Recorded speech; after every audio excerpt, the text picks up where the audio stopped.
So hello everyone, thank you for joining us in this webinar. I am Imane Moustakir, Digital Marketing Manager at Experts Council, and today I am joined by Stanislas De Quercize, former CEO of Cartier and of Van Cleef and Arpels, former CEO also of Group Richemont France, and expert in the luxury industry. Thank you, Stanislas, for joining us. Thank you, welcome. Before starting, I will quickly introduce Experts Council. So it's a company that connects high-level experts to consultancies, private equities, and to corporates for industry insights. All our matches are tailor-made.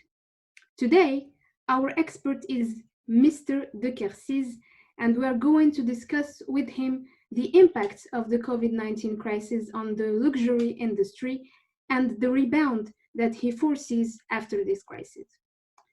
So Stanislas, experts estimate that the luxury sector, whose turnover is valued at $310 billion, could show a decline this year of up to 35% of its sales. Do you agree with this? And which type of companies will be most affected?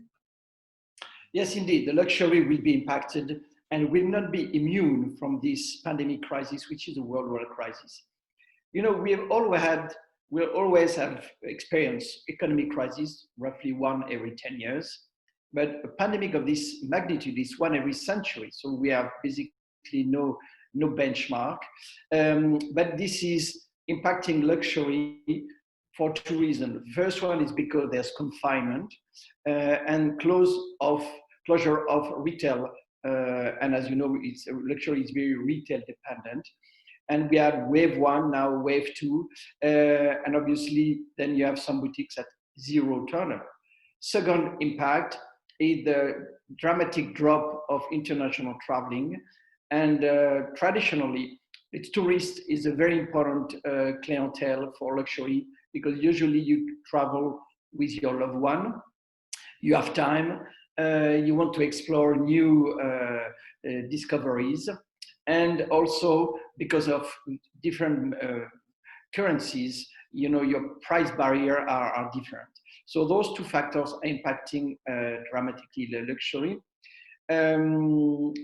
But those will be more impacted are the ones who are late in two games, the digital games, which is key because now when your retail is closed, obviously if you have a digital savviness, well, you can continue to sell.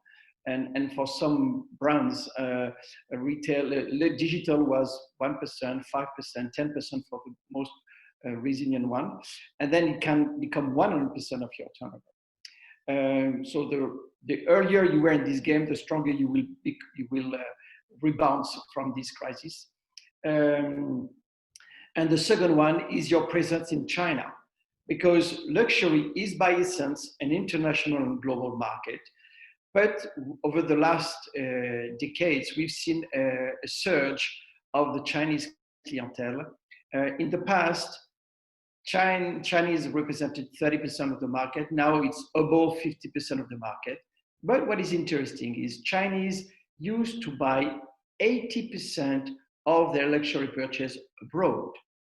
Now this has reversed. Chinese are buying 80% of the luxury purchase in China. So the better equipped luxury maisons and brands are the ones who have already a network or partner in China, so they're able to increase very significantly their sales in China, and that will compensate for the lost sales of Chinese abroad. And obviously, this crisis, like every crisis, is a wonderful opportunity to rethink, to reset, to rebound the luxury offer.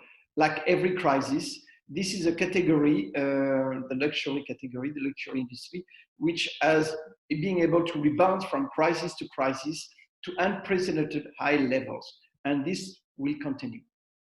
So international reports show that this crisis will impact high-income individuals in a way that they no longer feel comfortable buying luxury goods and services that are non-essential. Despite this, experts are optimistic about the future of the industry.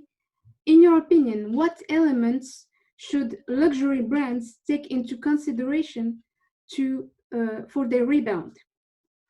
Well, I'm very confident about the future of luxury because luxury is by essence linked to love and friendship. When you love and like somebody, you want to express your love and friendship, and there's nothing better than a luxury creations. I've seen that because when the most recent pandemic, or the most recent crisis, sanitary crisis, where the sanitary crisis in Japan, following the tsunami and the Fukushima catastrophe, we saw a very significant surge of sales of jewelry.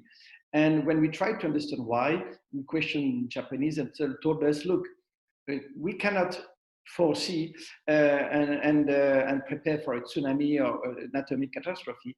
So I understand now that my life is not eternal. I love somebody. It's a time now to say to somebody, I love you. Even starting with myself, it's a good starting point. I've seen that also a different crisis. It was an economic crisis in 2008. We were at a high jewelry event at Cleef Arpels. We invited 200 best clients around the world, pay them first class ticket, best hotels. Incredible event in a castle near Paris where we introduced them to a new high jewelry collection with Catherine Deneuve, Alain Ducasse as the chef. Beautiful. We sold 80% of the collection in this weekend, it's Sunday. But on Monday, it was the Lehman Brothers shock and the fall of the stock market all over the world and the start of the 2008 crisis. And we say, oh, what's going to happen? Because when we say we sold everything, we shook hands with clients. We don't wire money on Sunday afternoon. And we said, look, what's going to be the cancellation rate? 10%, 20%, 30%, more? After 3 weeks, there was zero cancellation. Because the clients told us, look, there's a very significant crisis and maybe the bank will not survive, but my love and my friendship will survive. And I know my diamonds, sapphire, emerald, ruby will keep their value. So no problem. So there's a very strong resilience of the luxury market. However, this is a time where no brand, no group can avoid a complete reset, a reboot of the way they work. Two things which are very important. The first one is the governance. You need to be sure that the brand, the maison, has a strong governance, a strong team, a strong CEO. And also, you need data. Data is key to be sure that you're making the right decisions. And this is, if there's a right decision, you can accelerate. If it's a good product, you accelerate the manufacturing, the shipping, the advertising, the retail. If it's not a good product, you just stop it. And for that, you should look at the very interesting startup Luxury Insight, which is the Bloomberg of luxury, created by Jonathan Sibody. And it's a fantastic tool because it's when you're driving a car, you need to have high beams to see beyond the next turn. And it's like a GPS. Everybody needs a GPS, and that's what Luxury Insight is and what data is. So to rebound, you need to be sure to have the great governance, great data, because you need to accelerate on the opportunities we mentioned earlier of digitalization, for example. And also, you need to improve the customer service, the client experience, the client journey, because at the same time, there will be a very strong increase of digital, but we estimate that still 75% of the luxury sales will be done through retail. But retail teams, salespeople need to express, incarnate a reason to buy in retail rather than buying through the digital and e-commerce. And for that, I think there will be a strong effort to be made to improve the training of the team, the motivation of the team. And for that, there's also a very interesting startup called Octave, which was created by Frédéric Schoev, who has a very good experience at l'École Hôtelière de Lausanne, so best school of hotellerie. And after that, a very good experience in luxury brands. So it's important to be sure that you've got the best motivated, trained teams after a period where some of the boutiques were closed, which is a never unprecedented event for them. So you've talked previously about the importance of the Chinese market and the Asian one. We know that 20 to 30% of the industry's revenues are generated by consumers buying luxury goods and services outside their home countries. Travel restrictions are making it harder for Asian shoppers to come to Europe. How can brands reactivate these consumers and attract them again? First, part of the traveling will be obviously the pleasure to rebound and to experience new horizons. We need to remember, and that's a very comforting factor, that we are not bound to be confined or to have masks. And if we think of it, the previous pandemic crisis of this same magnitude in 1918, the Spanish fever, how did it end up? With the roaring 20s, what we call in French, les années folles. So an exuberant time where people say, look, we are alive, we're surviving, because basically the pandemic crisis we are experiencing make us all realize that we are mortals. The 7.6 billion people at the same time realize that yes, we are mortal. We are not going to live 1,000 years, but maybe maximum around 100 years. So obviously, when you realize that you're mortal, but you're alive and surviving, you want to express your love and friendship. I'm sure that the next Christmas, the next birthdays, anniversaries will be places where people make superb gifts because they say, look, we've been through it. We are alive, we're together, we love each other. That's a time we need to celebrate rebound.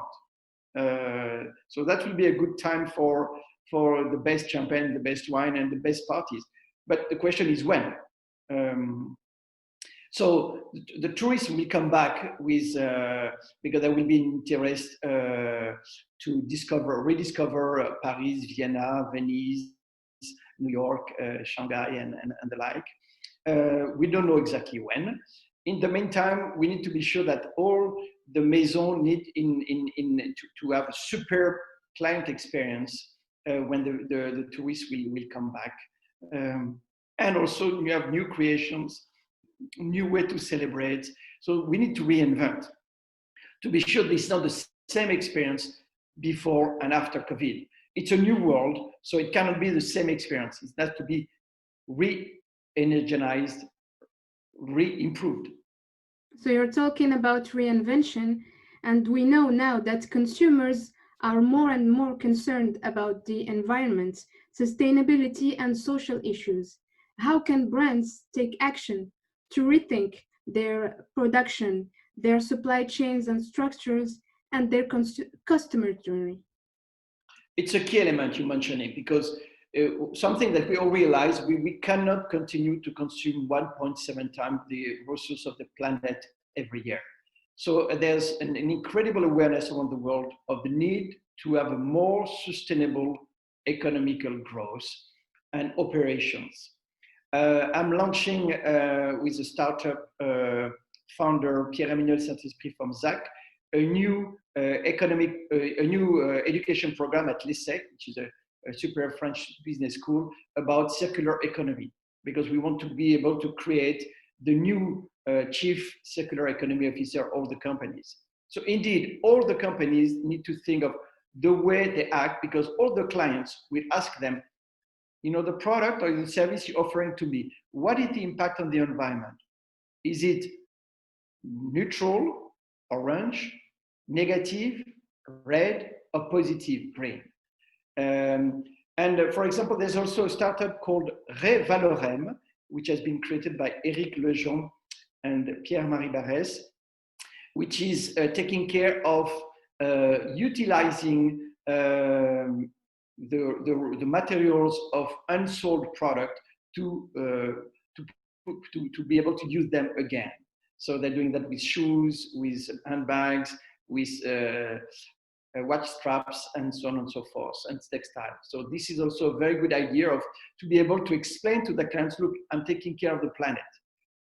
The way that I manufacture, the way I sell, and the way also I'm taking care of with the product I'm not so. So indeed, this is a question that needs to be integrated in every development of new products or existing products. Experts at Bain and Company predict that the luxury industry will have an average annual growth of 2 to 3% by 2025 for second-hand products. How will this impact the traditional brands, and how can they take advantage from this tendency? Oh, this is a major opportunity. The vintage, pre-owned, pre-loved second-hand market is a fabulous opportunity. My experience is that, when I was the president of Cartier in America, I met our first watch dealer, Tourneau, and asked them, what is your best seller? He said, number 1, Rolex, number 2, pre-owned, number 3, Cartier. Pre-owned, number 2.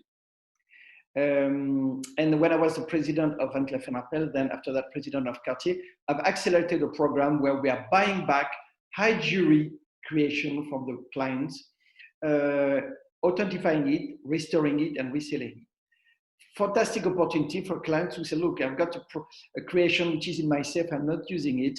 Or a mother said, I've got 2 daughters, I've got a beautiful necklace. I said, no problem, we're buying back the necklace and you can buy 2 bracelets. And so it's a wonderful opportunity. Strategically, it is key because if you think of it, all the luxury maison and brands, we've grown progressively by integrating part of the activity to get closer to the clients. So we all started to be designer. Then we have integrated manufacturing. Then we have integrated wholesale. Then we have integrated retail. Then we have integrated e-commerce. And now we have the strategic opportunity to reintegrate re-commerce. So the ability to buy back and resell the product from the clients. Because this activity does exist. It's in the hands of Christie's, Sotheby's, Vintage, Vestiaire Collective, Real, Collector Square, and others. And there's a very interesting startup called Place to Swap, which is created by Estefania Laragna and Lucie Soulard, which offer a digital white label platform where you can inscribe yourself if you want to sell. For example, I want to sell an Hermes bag or a Audemars Piguet watch. I'm going to the platform saying I want to sell that. There's a buyer inscribed in that also register. The platform is connecting ourselves. We're invited to go to the boutique. So we create traffic in the boutique. In the boutique, there's creation of value because the boutique is authentifying the product. And as you know, the authentified product is valued 30% more than the unauthentified product. Is repaired if need be, so it's create, it's help with the workforce, and the seller is paid in voucher to buy a new product in the brand. So it's a fantastic opportunity because the brand has no stock, but just create traffic.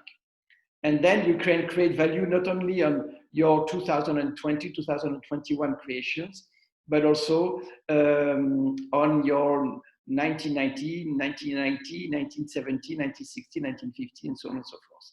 So it's a win-win-win because it's win for the seller. We say, look, you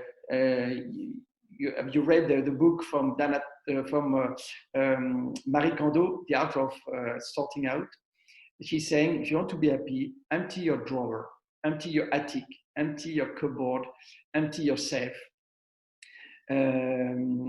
And you're also helping yourself to buy new creations by just sorting out what you're not using anymore. So it's a win for you. It's a win for the buyer because the buyer is able to buy a product at a lower price than the original product. Is buying authentified one, so it's a good attack against counterfeiting, and is buying with 0 carbon footprint because it's secondhand. It's a win for the brand or the maison, because it's able to create foot traffic, improved CRM, to generate the same profit on second hand than the current product, helping to build a responsible image for the environment. And it's a win for the planet because it's a circular economy. So it's a fantastic opportunity. There's a very good report from BCG saying that this market is growing at 8% a year. It's $21 billion market. And what is interesting is 62% of the clients said, interviewed clients said, I'm willing to do that. That's something I'm considering. Yes, I want to do it, 62%. 25% have already done it. So 25% have said, yes, I already bought a second-hand vintage. And what is interesting, 70% of the clients, of the consumers said, oh, this should be done by the brand themselves. This should be done by the brand offering me this service. If you think of it, that's what Lamborghini, Maserati, Ferrari, and Porsche are doing in that. In the car industry, it's already done. So it's time that the luxury is doing that. That will be very responsible, good for the planet, and also fantastic opportunity for all those brands to grow. So that's a major learning from and positive outcome of this crisis. So you've talked earlier about the importance of digital, and the numbers prove it, because we know that online sales of luxury brands increased by 8% in the first half of 2020. How can brands use digital innovation the right way to succeed in their rebound? Well, it's key. It's key because now, that's a fantastic acceleration. As you know, people are saying that this is the best chief digital officer is the COVID, because it has accelerated. People are doing education through digital, purchase through digital for their groceries, healthcare through digital, entertainment, and you've seen the progress of incredible progression of Zoom or on Netflix or the other, and Amazon and so like. So yes, that's a very important, that's key, to be sure that you're offering a digital experience which is to the same level as your experience in retail. And you need to improve the service. One service, for example, is the facility of payment. There's a new application, a new startup called Crèche, launched by Mathieu Girard, which is offering immediate credit when you're purchasing with this help on digital. So if you want to pay not this month, but in 4 times or 10 times, that's an additional benefit. So all that needs to be incorporated in your digital platform and your digital experience. That's an unbelievable acceleration potential. Since the beginning, we were talking about startups and the importance of digital and partnership between startups and companies in the luxury industry. And we know that in 2018, Chanel took the fashion world by surprise by announcing a partnership with the startup Farfetch, a leader in the online sales in the luxury products. Do you think that more brands should take into consideration this kind of partnership, and why? I believe that there's fantastic opportunities of partnership and growth. I mean, you should read also the very good book of Erwan Rambourg about the luxury rebound. Erwan is a fantastic expert and wrote a book about what are the elements of the rebound. One of it is the environment, we mentioned it earlier. One of it will be the consolidation between luxury groups. And I think this is quite important, because you mentioned Chanel, you could have also mentioned Richemont with the joint venture with Alibaba in China, and the efforts of LVMH with Sèvres. So all the brands, all the maisons needs to discover and the wonders of the digital. Sometimes it's better to do it with an association with an expert like Alibaba or Farfetch, or sometimes with existing startups. But indeed, this is the time where alliance needs to be made and cross-fertilization between expertise, the luxury expertise, the digital expertise. That's very important. Because at the end of it, at the end of the day, we need also all of us to ask the questions. Does my maison, my brand, my group, my organization has the temperament, the temper of the rebound, the energy of the rebound, the strategy of the rebound, the team of the rebound, the governance of the rebound, the creativity of the rebound, the agility of the rebound. Those 7 elements are necessary for a strong rebound. And this is where, asking experts or asking cooperation, cross-fertilization is key. We are going to rebound, but together, it's we. It's not an isolated exercise. So recently, the Amazon luxury site was launched. It features established and emerging fashion brands. Do you think that it's an opportunity for the industry? And if yes, how can brands benefit from this opportunity to grow stronger? What is important is to be able to offer the best client experience. For that, you need to control either your retail, your digital. So and you've seen all the brands want to be sure that they're able to master and develop the best experience. And for that to control, most of it went from wholesale to retail with a balance or the mix of both. So there will be now a balance between retail, digital, wholesale, but this needs to be controlled. You cannot give everything in the hands of an organization you don't control, you don't have agreement with. So it's important to have agreements. That's why all the brands are in department store, for example, but this is their own stuff in department stores, where you're in Printemps, Galeries Lafayette, Harrods, Selfridges, and the like. So that's important wherever you are, to be able to have a control. We arrive now at the end of this webinar. Thank you very much, Stanislas De Quercize, for your analysis and your expertise. Now we learned more about the industry of luxury and how it can bounce back after this crisis. Thank you very much again. Yes, the rebound is now, and I think Jean-Louis Dumas said it very well. When he was asked, what is the definition of luxury? He said, luxury is what you do repair. It's like the world. We do repair it. Strong rebound now. Thank you. Good conclusion. Have a nice day. Thank you very much for watching this webinar.